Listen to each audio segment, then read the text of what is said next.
Wiki jana mimi nimekupigia simu. Naam, yes. Kuhusiana na ili swala ambalo linaendelea kutokana na movie ama series ya Usongo. Yeah, man. Na nilikuambia kwamba nilifanya mahojiano na Daddy Q. Yes, ambaye ni mtayarishi wa Usongo, na akaniambia malalamishi yake ni kwamba kuna baadhi ya watu ambao wamemwendea chini ya maji. Naam. Wakavuta hela kwa mheshimiwa ama mbunge wa eneo bunge la Likoni. Naam. Ambaye ni Mama Mishi Mboko. JK Simba aka Asante. Madam. Asante. Wamevuta hela na wakamwambia wanaenda kusupport movie ama series ya Usongo. Naam. Na anasema hajapokea hela kutoka kwa Mama Mishi. Naam.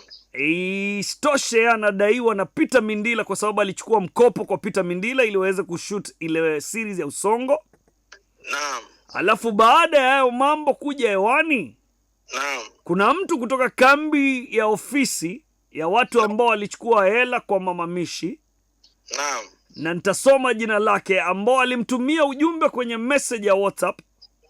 Naam. Wakamwambia sio kila kitu cha kupeleka kwenye redio.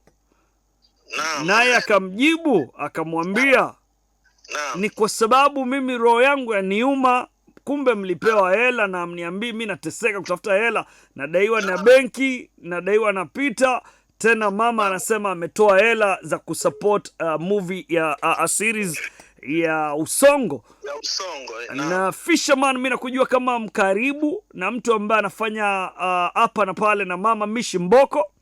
Kweli kabisa. Labda kuhusiana na maneno, una yepi ya kusema? Na je umeyasikia? Na je umejaribu kuyatatua? Na je mmemtafuta Steve Kipande? Na je mmemwambia mama ukweli? Naam. Yes. Yeah, guess kwanza mimi nataka niseme ningependa kuambia wasanii wenzangu Mishi Mboko ndio mbunge pekee anayethamini sanaa. Okay. Viongozi baada ya Hassan Ali Joho namba tumpatia Mishi Mboko. Okay. Kwa sababu hata huyo Mishi Mboko hiyo siku alikuwa na huzuni, alikuwa amepiliwa na mamake mdogo tu, dada wa mamake. Okay. Lakini alikata shughuli zake na akaenda akakata keki na wa vijana. So nafikiri mama amekuwa akifacilitate hizi mambo za movie hata kabla ile empowerment ya Kindiki. Mama pia amekuwa akifacilitate hizi groups. Sasa katika hizi group zetu ambazo ziko kwa umbrella ziko almost kama 10.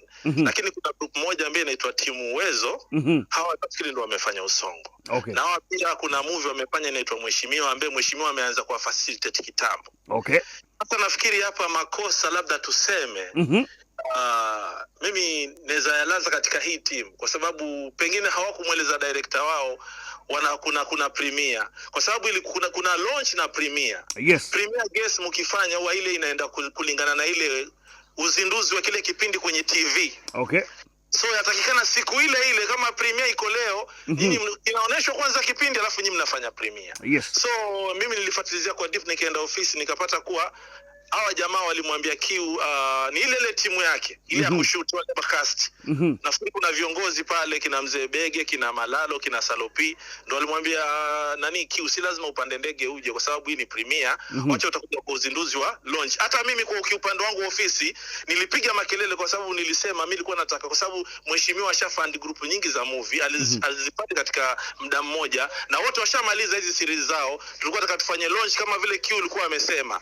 Tuite wasanii waje wa showcase, hata wewe guest tukuite kama msanii, tukulipe vizuri, tuweke event kubwa kama ile ya 31st. Tuseme leo si wasanii wa kuimba, leo ni wasanii wa film nao tunawatambua, unaona. Lakini kwa sababu premiere hata mimi pia nilielewa case.